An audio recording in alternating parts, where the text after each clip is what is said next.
एक गांव में चिंटू अपनी माँ के साथ रहता था। चिंटू के घर के आंगन में एक आम का पेड़ था।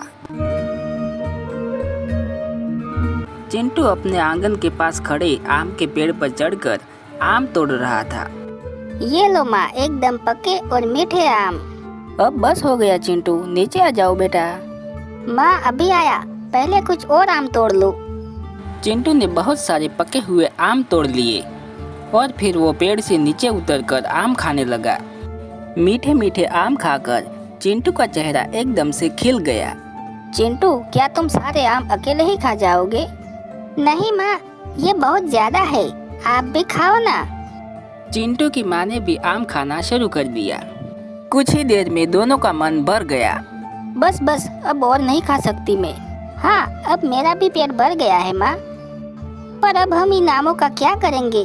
अब क्या कर सकते हैं बेटा, तुम्हारे बाबा भी यहाँ नहीं है, वरना इन सारे आमों को बाजार में ले जाते और बेचकर पैसा ले आते।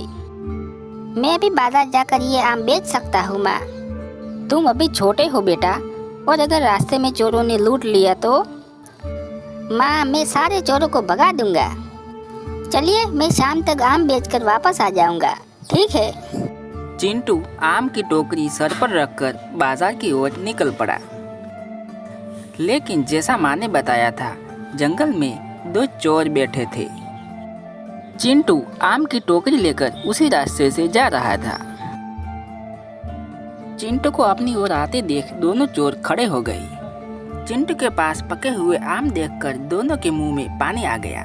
कुछ नाटक करके हमें इस बच्चे से आम लेने होंगे। जैसे ही चिंटू उन दोनों के पास गया, दोनों ने नाटक शुरू कर दिए। चिंटू बहुत ही चालाक था।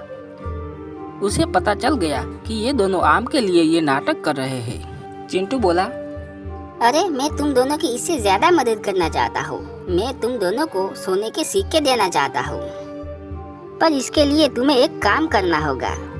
यह आम की टोकरी उठाकर बाजार तक चलना होगा। सोने के सिक्के की लालच में दोनों चोर चिंटू की बात मान लेते हैं और आम की टोकरी उठाकर दोनों चिंटू के पीछे पीछे बाजार तक चले जाते हैं। बाजार जाकर चिंटू आम बेचने बैठ जाता है और दोनों चोर वही उसके पीछे बैठ जाते हैं। चिंटू आम बेचने के लिए चिल्ला रहा होता है, जादुई आम ले लो, जादुई आम। चिंटू जादुई आम बोलकर चिल्ला रहा होता है। तभी एक पंडित की नज़र चिंटू पर पड़ती है और वो वहाँ आता है और कहता है, जादुई आम?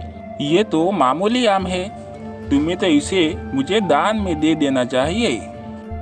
महाराज, मैं ये आम आपको दान में दे सकता तो जरूर दे देता, पर ये एक जादुई आम है और इसका एक रहस्य है।